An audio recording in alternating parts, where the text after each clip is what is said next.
វីដេអូនេះចង់ចែករំលែកទៅកាន់លោកស្រីបងប្អូនជាទីគោរពជាទីស្រឡាញ់ទាំងឡាយជាជនរួមជាតិទាំងឡាយជនរួមលោកឬក៏ជាមនុស្សជាតិដូចគ្នាហើយខ្ញុំចង់ចែករំលែកដល់បងប្អូនពាក់ព័ន្ធជាមួយនឹងពាក្យមួយឃ្លាដែលលើកឡើងថាសោយសុខក្នុងទុក្ខសោយសុខក្នុងទុក្ខសោយសុខក្នុងទុក្ខសោយសុខក្នុងទុក្ខវារៀងចម្លែកបន្តិចពាក្យហ្នឹងហើយដោយសារមានលោកស្រីបងប្អូនមួយចំនួនគាត់ប្រាថ្នាចង់បានសេចក្តីសុខហើយគាត់ខ្លាចគាត់មិនចូលចិត្តគាត់គេចវេះជាមួយសេចក្តីទុក្ខតែដល់ពេលខ្ញុំលើកឡើងថាសោយសុខនឹងសេចក្តីទុក្ខហើយសោយសុខក្នុងសេចក្តីទុក្ខគាត់បែរជាយ៉ាដូចមិនទេរៀងពិបាកយល់រៀងយ៉ាប់មែនតើណារៀងយ៉ាប់មែនតើណាអញ្ចឹងខ្ញុំលើកឡើងជារួមតកតងជាមួយនឹងអត្តន័យដើម្បីឲ្យយើងអាចឈានទៅដល់កម្រិតអាចសោយសុខឬក៏មានលំនឹងជាមួយនឹងបាតុភូតធម្មជាតិជាមួយនឹងការពិតជាមួយនឹងខ្លួនឯងបានវាមិនមែនសុខបុគ្គលអាចទៅសោយសុខជាមួយនឹងសេចក្តីទុក្ខបានទេមិនមែនសុខបុគ្គលអាចទៅរស់នៅជាមួយនឹងសេចក្តីទុក្ខបានទេមិនមែនសុខបុគ្គលនឹងសិតតែមានស្នាមញញឹមជាមួយនឹងសេចក្តីទុក្ខបានទេទុក្ខនៅក្នុងទីនេះខ្ញុំឲ្យនិយមន័យថាទុក្ខគឺជាអ្វីដែលមិនតាមបង្គាប់បញ្ជារបស់ចិត្តយើងចង់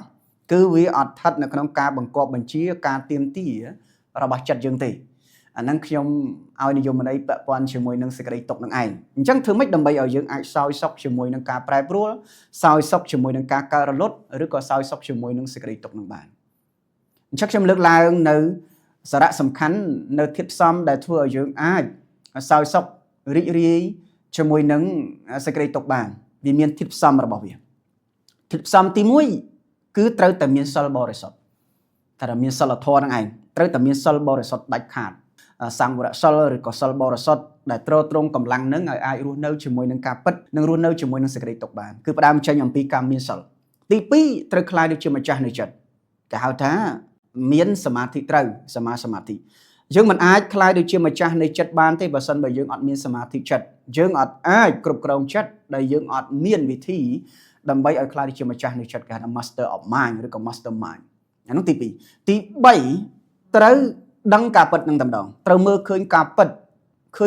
នៅក្នុងកាយឃើញការពិតនៅក្រៅកាយឃើញការពិតជាសកលនិងឃើញការពិតនៅក្នុងចក្រវាលកាយនិងឃើញការពិតជុំវិញដោយមើលឃើញការពិតមិនមែនឃើញដោយការបន្លំ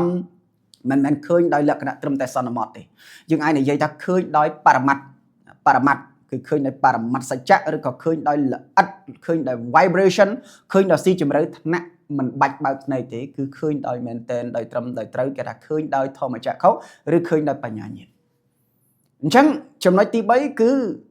ឃើញការពិតហើយចំណុចទី4ឃើញការពិតហើយក៏កើតដល់ក្តីស្រឡា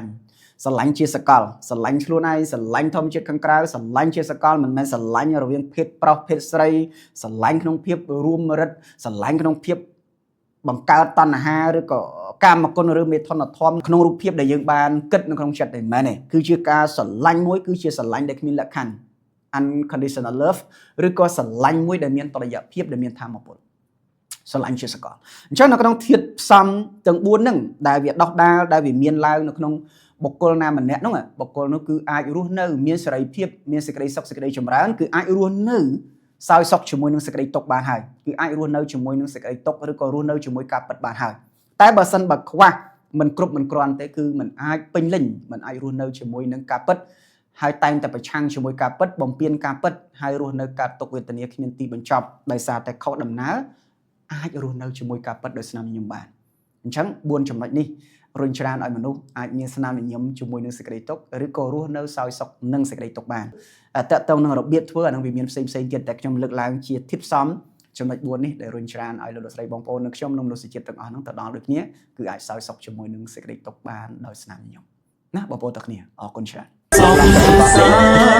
ក្រុមទាំងឡាយចុងបូពី